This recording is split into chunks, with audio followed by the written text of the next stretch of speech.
Presidenti i shtetit Gjorgji Ivanov duhet që deri nesër të caktojë mandatarin për formimin e qeverisë së re.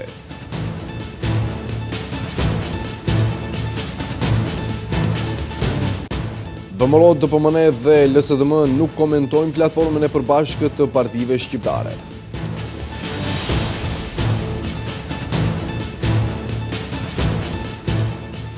Drejtoria për mbrojtje dhe shpëtim ka njoftuar se është stabilizuar gjendja në zonat më të prekura nga të ftohtit.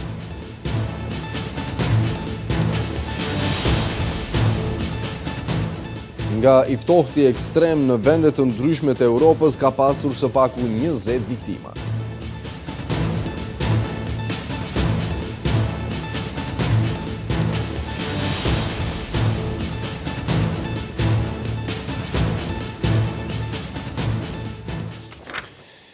Mirëmbrëma dhe mirë se takohemi sërish të nderuar shikues. Presidenti Gjorgji Ivanov nesër do të caktojë mandatarin e parë për formimin e qeverisë së re. Ende nuk dihet zyrtarisht se kush do të marrë mandatin, por jo zyrtarisht do të jepet VMRO DPMN-s, pasi nuk u krijua asnjë koalicion me 61 deputetët e nevojshëm. Mandatari i parë do të ketë 30 ditë kohë për të formuar qeverinë e re. Nesër, presidenti Ivanov pritet t'i ndajë mandatin për formimin e qeverisë liderit të partisë apo koalicionit që do të sigurojë 61 deputet. Në mungesë të një koalicioni të këtillë, jo zyrtarisht Ivanov pritet që mandatin t'i ndajë liderit të partisë fituese të zgjedhjeve të 11 dhjetorit, kreu të VMRO DPMN-s Nikola Gruevskit. 9 janari është afati i fundit kushtetues ku thuhet se presidenti ja jep mandatin për formimin e qeverisë mandatarit të ri në afat më së voni prej 10 ditëve, nga konstituimi i kuvendit. Zyrtarisht nga kabineti i presidentit Gjorgji Ivanov nuk kanë zbuluar akoma kohën e saktë të ceremonisë për dorëzimin e mandatit, por thonë se media do të njoftohen me kohë. Deklarata e fundit e presidentit Ivanov në këtë temë ishte se do të respektojë afatin ligjor dhe brenda 10 ditëve nga dita e konstituimit të kuvendit do të jep mandatarit të ri mandatin për formimin e kabinetit të ri qeveritar dhe këtë do ta bëjë në përputhje me ligjet dhe kushtetutën. Por Ivanov nuk ka precizuar as liderit të cilës parti do t'ia ndajë mandatin. Jo zyrtarisht pritet që mundësinë e parë për formimin e qeverisë së re, kreu i shtetit ja jap liderit e VMRO DPMN-s Nikola Gruevski, si parti fituese e zgjedhjeve të 11 dhjetorit. Gruevski më pas do të ketë në dispozicion 20 ditë për të propozuar në kuvend kabinetin e ri qeveritar dhe programën për punën e qeverisë. Për të miratuar këtë të dyja, atij do t'i duhen 61 vota në kuvend. Nëse Gruevski nuk arrin të sigurojë shumicën e nevojshme dhe koalicionim me partitë shqiptare, atëherë pas 20 ditëve ai është i detyruar që të kthejë mandatin te presidenti. Ky i fundit mandatin më pas duhet t'i kthejë liderit të partisë e cila ka dalë e dyta për nga numri i votave dhe deputetëve të fituar në zgjedhjet parlamentare. Në këtë rast, kryetari i LSDM Zoran Zaev, i cili po ashtu do të ketë 20 ditë afat për koalicionim dhe formimin e kabinetit të ri qeveritar, 20 ditë deputetët shqiptar 10 të BDI-s, 5 të Lëvizjes Besa, 3 të Aleancës dhe 2 të PDSH-s janë mundësia e vetme me të cilat partitë maqedonase mund të koalicionojnë për formimin e qeverisë së ardhshme. Dy partitë e mëdha maqedonase, VMRO DPMN dhe LSDM, nuk shpjegojnë nëse kanë nisur bisedimet me ndonjërin prej partive shqiptare për koalicionin e ardhshëm qeveritar. Ata nuk komentojnë as pas shpalljes së platformës së përbashkët të partive shqiptare. Nga LSDM kanë thënë se do t'japin qëndrim pasi ta marrin në formë të shkruar këtë platformë, pra ndërsa në VMRO DPMN heshtin. Tashmë 2 ditë pas shpalljes së platformës së partive parlamentare shqiptare, mbretëron heshtje në VMRO DPMN dhe LSDM. Asnjëra prej këtyre partive nuk ka formuluar një qëndrim të qartë lidhur me kërkesat e faktorit politik shqiptar. Nga LSDM-ja shkurtimisht për televizionin Shenja, thanë se ende partisë shqiptare nuk u kanë dorëzuar marrëveshjen zyrtarisht në formë kushti, prandaj nuk mund të formojnë qëndrim të prerë, se a është ose jo e pranueshme kjo platformë. Kur të na i dorëzojmë platformën zyrtarisht, do të formulojmë qëndrim dhe të njëjtin do t'ja kumtojmë opinionit. Dje u prezantua platforma publikisht, por ne duhet t'i shohim detajet, çfarë ka e çfarë nuk ka. Duhet të ulemi dhe të vendosim bashkërisht si parti. Deklaroi shkurt në linjë telefonike zëdhënësi i partisë më të madhe opozitare maqedonase. Nga VMRO DPMN-ja heshtin plotësisht, dje thanë se do t'i shqyrtojnë pikat e marrëveshjes, ndërsa sot nuk u përgjigjen fare. Kontaktuam zëdhënësin e kësaj partie Ivo Kotevski, por nuk na ktheu ndonjë përgjigje. Pyetja jon drejtuar kësaj partie ishte se a keni parë kushtet e vendosura nga partitë parlamentare shqiptare për partnerin eventual Maqedonas dhe cili është qëndrimi juaj për këto kërkesa. Në fillim të javës së ardhshme duhet të ketë një situatë më të qartë, pasi presidenti do t'ja jap mandatin për formimin e qeverisë, mandatarit i cili ka ose duhet të sigurojë 61 deputet. Kalkulimet thonë se as VMRO-DPM-ja e as LSDM-ja nuk mund të formojnë qeveri pa përkrahje të ndonjë prej partive shqiptare. Tani që partitë shqiptare kanë kërkesa konkrete të integruara në platformën e përbashkët. Pritet të shihet nëse do të ketë ndonjë koalicion të gjerë i LSDM-s me partitë shqiptare, ose do t'i mbetet VMRO-DPM-nes që të bindë ndonjë parti shqiptare për koalicion. Sipas të gjitha gjasave, mandatar do t'jetë kryetari i VMRO-DPM-nes Nikola Gruevski, si kryetari i partisë e cila fitoi më së shumti vota në zgjedhjet e 11 dhjetorit. Në afat prej 20 ditësh, mandatari duhet të propozojë kabinetin dhe programin qeveritar.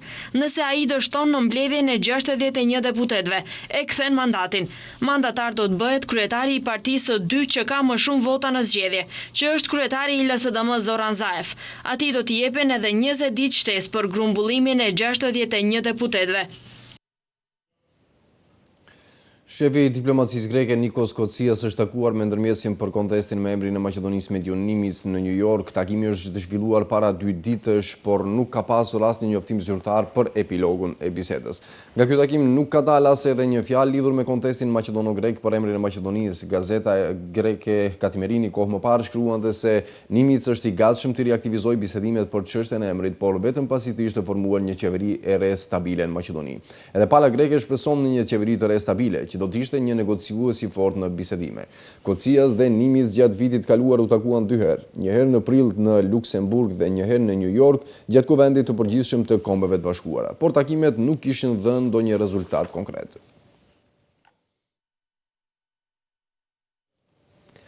Ndrojmë temën informacioneve. Komiteti për menaxhimin e krizave ka vlerësuar se moti është duke u përmirësuar. Megjithatë, ata kanë thënë se disa zona mbeten ende në të ashtu quajturën faza e portokallët, prandaj kanë rekomanduar që në këto zona duhet të reduktohet orari i punës për kategori të caktuara të punësuarve. Të dhënat nga enti për punë hidrometeorologjike flasin se rajonet të caktuara në Maqedoni llogaritet se janë në fazën e portokalltë si rezultati i temperaturave të ulta dhe rreshjeve të dëborës. Në këtë fazë ndodhet rajoni i Pollogut që përfshin Tetovën, Gostivarin dhe Kërçovën, por edhe rajoni i Osogovës e Malishevës që përfshin Delçevën, Vinicën dhe Berovën.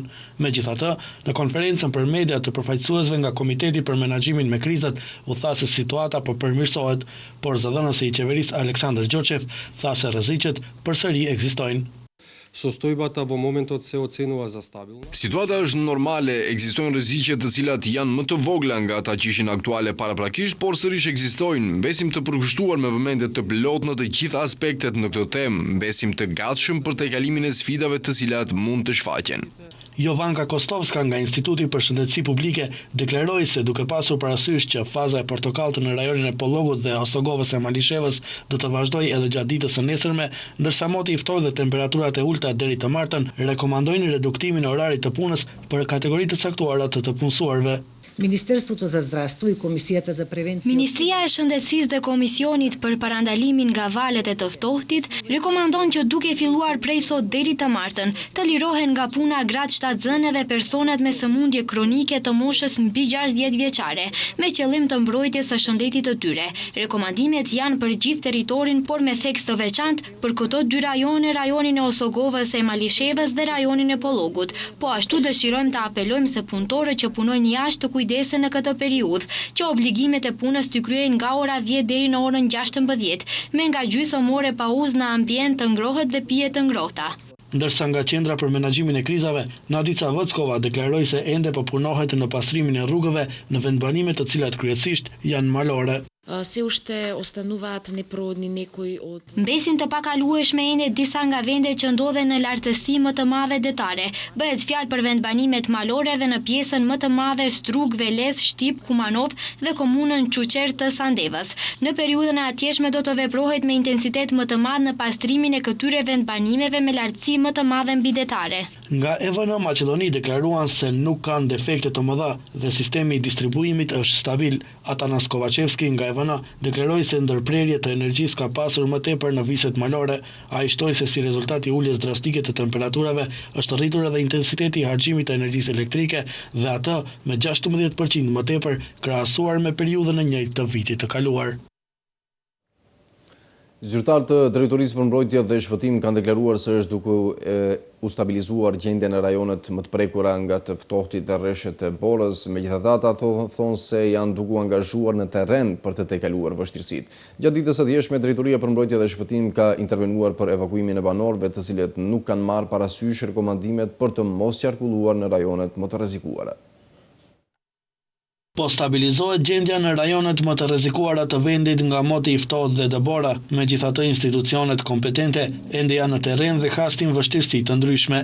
Sipas Lidia Bjelica nga Drejtoria për Mbrojtje dhe Shpëtim, moti i ftohtë u ka hapur probleme në mëngjesin e sotëm me startimin e punës së makinerive. Особено имаме проблеми со машините. Kemi probleme makineritë të cilat janë në terren. Pasi sot nuk mund të fillojnë punën, bëjmë përpjekje aq sa mundemi, atje ku vetë qeverisja lokale nuk mund të ballafaqohet vetë me mundësitë e saj. Lidia Bjelica nga Drejtoria për Mbrojtje dhe Shpëtim thotë se gjatë ditës së djeshme kanë pasur edhe intervenime konkrete për evakuimin e banorëve, të cilët nuk kanë marrë parasysh rekomandimet për të mos qarkulluar në rajone të rrezikuara.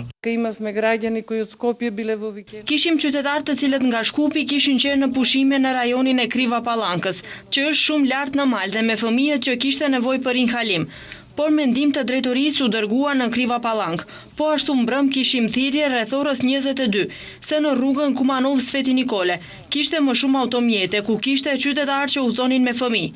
Por Drejtoria për Mbrojtje dhe Shpëtim veproi nga të dy drejtimet, edhe nga Kumanova edhe nga Sveti Nikole, dhe rreth orës 23 këto persona u evakuuan. Nga Drejtoria për Mbrojtje dhe Shpëtim bëjnë apel përsëri tek qytetarët që të mos udhëtojnë nëse nuk kanë nevoja të domosdoshme. Në aksin rrugor Kumanov Sveti Nikole është vendosur ndalesë për qarkullim për të gjitha llojet automjeteve në dy drejtime. Nga Lidhja Automoto Maqedonisë njoftuan se ndalesa është vendosur në orën 14:20 pasi në rrugën ka automjete dhe punohet për pastrimin e rrugës. Pasdite prej orës 15:10 sërish është vendosur ndalesë për lëvizjet automjeteve ngarkuese në kalimin malor Pletvar, ndërsa në drejtimin rrugor Kumanov Kriva Pallankë komunikacioni po zhvillohet në mënyrë të vështirësuar për shkak të shtresave të shumta të Borës. Në kalimin malor Pletvar dhe drejtimin rrugor Mavrov Dibër ende blen ndalesa për lëvizje të automjeteve të rënda ngarkuese. Janë mbyllur për komunikacion rrugët drejt fshatrave German, Gushinc dhe Allashevc. Rekomandohet vozitje ngadalësuar dhe respektimi i sinjalizimit të vendosur rrugor.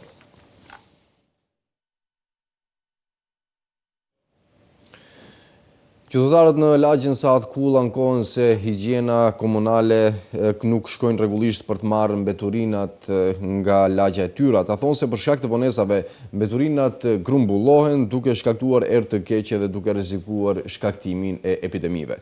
Nga higjiena komunale hedhin poshtë akuzat duke pretenduar se ata heqin mbeturinat në lagjen Sahat Kull çdo të martë dhe të shtunë. Në lagjen Sahat Kull kamionët që mbartin mbeturina nuk shkojnë rregullisht. Qytetarët e kësaj lagje ankohen se përveç ajrit që është i ndotur, ata përballen edhe me këtë problem. Qytetarët thonë se mbeturinat të cilat grumbullohen me javë, për shkak se kamionët shkojnë që t'i marrin ato me shumë vonesë, shkaktojnë erë të keqe në lagje dhe ata kanë frikë se mos shkaktohen ndonjë epidemi. Problemi është këtu çdo herë ka qenë të martën dhe të shtunën me marr borllogjet. Po që 2-3 mujt e fundit vinë nga 2-3 herë në mujt, ose hiq fare. Dhe po folet se ajri është i ndotur mirë, po edhe oboret e shtëpisë i kemi të ndotura nga borllogjet. Nuk vinë mi marë borllogjet, mushën këta, s'kena komi qitë borllogjet. Pengojnë se kur të mushët janë isë me ardhe era, s'ki që ka me bo, ku kemi qitë tjetër, s'ka kërkun. Qytetarët thonë se vonesa bëhet për shkak se kamionat janë të zënë duke i marrë mbeturinat e komunës qendër, ndërsa kjo ndodh vetëm sepse kjo është lagje e banuar kryesisht me shqiptar. Po kam kërku në telefon i cili është përgjeq, ai ma ka bo duhet me shku te Enveri. Enveri është ndrimin e natës, ai i cili i dërgon kamionat e vegjël që futen për mahall dhe e i marrin borllogjet. Kur e thirat, ai ja ban na kanë qu ka komuna qendër, nuk e diu nëse ka, po shka po diu ne? Do njerë thënë kamioni defekt, po nuk është pun kamioni. Vetëm se është lagja shqiptare, se Amerikanët dhe Rusët janë duke kërku jetë në përhanë, ndërsa shqiptarët në tokë nuk po din me i menagju punë ashtu si që duhet. Normal se ndodha ajo veç se është të shqiptarë, se ka qena në thona kur si në më mledhë ishte. Se së në 2-3 natë vini mledhë. Ne kontaktuam pikërisht zotrin Enveri nga higjiena komunale, i cili është përgjegjës për mbledhjen e mbeturinave, por ai hedhi poshtë akuzat kundër tij duke thënë se kjo nuk është as pak e vërtet dhe sa ata shkojnë në lagjen Sahatkull çdo të martë e të shtunë. Ish prokurori i gjykatës së Hagës Jeffrey Nice ka deklaruar se ndalimi Ramush Haradinajt në Francë është i motivuar politikisht.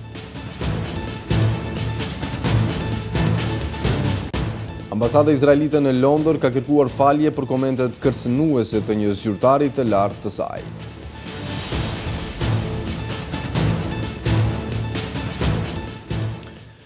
Vazhdojmë të me zhvillimet nga rajoni dhe skena ndërkombëtare. Ish prokurori i gjykatës ndërkombëtare për krime lufte në Jugosllavi Jeffrey Nice i tha Radios Europa e Lirë se rasti Haradinaj është më shumë politik dhe vetëm përmes një presioni ndërkombëtar mund të lirohet që, siç tha, të mos ndikohet paqja që ekziston ndërmjet Kosovës dhe Serbisë. Jeffrey Nice, ish prokuror në rastin Milošević, tha se është i bindur se Serbia në kërkesën e saj për ekstradim të Haradinajt do të paraqesë akuza thelpsisht të tjera, nga ato me të cilat është përballur Haradinaj në Hag, duke ia vështirësuar kundërshtimin e tij që të përballet me një gjykim të ri. Nice tha se pret që Haradinaj lirohet shpejt, duke marrë parasysh të gjitha rreziqet dhe njëkohësisht edhe objektivat që bashkësia ndërkombëtare dëshiron t'i arrijë.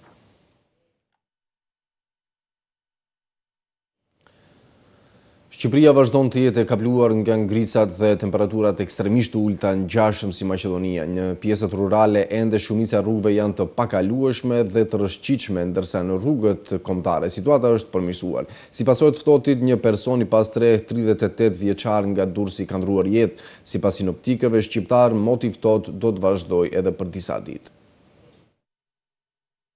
Rreshtet e Doborës në Shqipëri janë ndërprer, por temperaturat ngelin të ulta duke vështirësuar lëvizjen dhe jetën e banorëve në zonat më të prekura nga moti i ftohtë. Në zonat rurale ende ka probleme të qarkullimit në rrugë. Ministria e Brendshme e Shqipërisë ka bërë të ditur se ende ka akse rrugore në përfshatra të njësive administrative, në zonat të thella malore, të cilat nuk ka qenë e mundur të hapen plotësisht për qarkullim. Megjithatë, akset kombëtare janë plotësisht të kalueshme, me vetëm ndonjë segment ku duhet vendosur zinxhirët. Temperaturat teje të ulta kanë lënë pasoja edhe në jetrat dhe shëndetin e njerëzve. Një person dyshohet të ketë humbur jetën nga moti i ftohtë në Durrës. Sipas të dhënave të policisë, 38 vjeçari që është gjetur i vdekur në një nga lagjet e Durrësit, rezulton si person i pastre. Edhe furnizimi me energji elektrike ka qenë gjithashtu me ndërprerje në disa zonat të vendit. Sipas të dhënave të Institutit të Gjeoshkencave, Energjisë, Ujit dhe Mjedisit, nga data 8 deri më 11 janar, temperaturat maksimale në vendet malore do të lëvizin prej -5 deri në -10 gradë, ndërsa në zonën e ulët dhe në Bregdet, nga 0 deri në 5 gradë. Temperaturat minimale në vendet malore do të lëvizin prej -21 deri në -18, ndërsa në zonën e ulët dhe në Bregdet, nga -10 deri në -6 gradë Celsius. Evropa në përgjithësi vazhdon të mbetet pre borës dhe ngricave si pasojë temperaturave ekstremisht ulta që nuk i ka parë këto vitet e fundit. Greqia, Italia, Turqia, Polonia dhe Republika Çeke po përballen me situata të vështira të qarkullimit rrugor dhe me rastet e para të viktimave nga të ftohtit. Viktimat kryesisht janë personat pastreh. Temperaturat ulta pritet vazhdojnë edhe disa ditë të tjera. Temperaturat e ulta në të gjithë Europën kanë lënë më shumë se 20 të vdekur dhe mbuluan madje edhe ishujt grek dhe Italinë jugore në borë. Në Itali janë anuluar shumë fluturime, derisa shkollat në pjesën jugore pritet të mbyllen të hënën. Turqia ka qenë gjithashtu e prekur keq nga moti i ftohtë. Bosfori ishte mbyllur për lundrim të anijeve, pasi një stuhi bore e rënd e goditi Istanbolin. Të paktën 10 njerëz kanë vdekur nga të ftohtit në Poloni. Temperaturat e natës në Rusi ranë në -30 gradë Celsius. Në veriun e Greqisë temperatura ka rënë në -15 gradë Celsius, ku një emigrant afgan ka vdekur nga të ftohtit dhe rrugët janë mbyllur. Në Athinë, temperatura arriti -10 gradë Celsius, derisa disa prej ishujve janë të mbuluar tërësisht nga bora. Disa nga ishujt grek janë shtëpi të mira e migrantëve dhe shumë prej tyre janë duke u transferuar në strehim të përkohshëm dhe në tenda të nxehta. Hostelet në Itali kanë hapur dyert e tyre për të pastrehët, derisa moti ishte fajtor për vdekjen e 7 personave, 5 prej tyre që ishin pa kulm mbi kokë. Praga ka pasur natën më të ftohtë deri më tani këtë dimër, derisa zyrtarët çek thonë se deri tani janë raportuar 3 vdekje, 2 prej tyre të pastre. Moti i ftohtë pritet të vazhdojë edhe në shumë vendet e Europës gjatë fundjavës.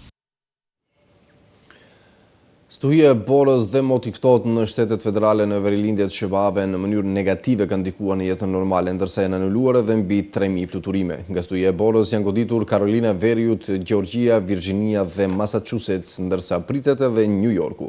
Guvernatori i Carolinës së Veriut, Roy Cooper, tha se për shkak të rresheve të mëdha të borës ka pasur qindra aksidente rrugore, si dhe disa rrugë janë mbyllur për qarkullim.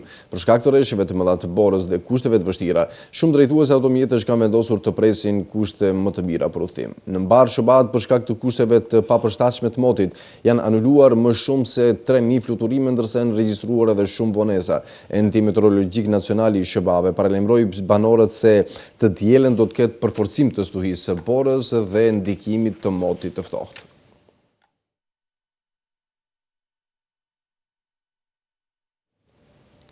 Ambasada e Izraelit në Britani të Madhe ka kërkuar falje pasi një punësuar i saj është incizuar duke u shprehur se dëshiron të shemb ministrin britanik përgjegjës për Europën dhe Amerikën, Alan Duncan, i cili kritikoi ndërtimin e kolonive hebreje në bregun perëndimor të okupuar, transmeton agjencia Anadolu. E përditshmja britanike Daily Mail ka publikuar incizimin e zyrtarit politik në ambasadën e Izraelit Shaia Masota, i cili në një restorant në Londër flet se ministri Duncan është duke shkaktuar probleme të mëdha. Deklaratat janë incizuar në kuadër të operacionit të fshehur 6 mujor të Departamentit Investigativ të rrjetit televiziv Al Jazeera. Masote ka quajtur ministrin e jashtëm të Britanisë Boris Johnson idiot dhe ka shtuar se në thelb ai është i mirë. Në kombëtesën e publikuar, ambasada e Izraelit në Britani thekson se komentet e të punësuarit të tyre janë plotësisht të papranueshme dhe se ambasadori Mark Regev i ka kërkuar falje Duncanit. Në kombëtesë thuhet gjithashtu se Masot së shpejti do të përfundojë mandatin e tij si punonjës në ambasadë. Dhe në fund edhe lajmi i pazakontë i ditës, rreth 5000 pjesëmarrës u janë bashkuar garës së së vjetme të ciklizmit në Moskë në kohën kur temperaturat janë regjistruar -28 gradë Celsius. Rrugës 14 kilometërshe ju bashkuan ciklistët nga vendet e tjera me qëllim të zhvillimit të infrastrukturës së ciklizmit dhe të sigurisë në rrugë. Për shkak të temperaturave jashtëzakonisht ulta, shumica e ciklistëve ishin veshur me mantele dhe xhaketa të trasha, ndërsa disave nga shalli dhe kapela nuk u shihej fytyra.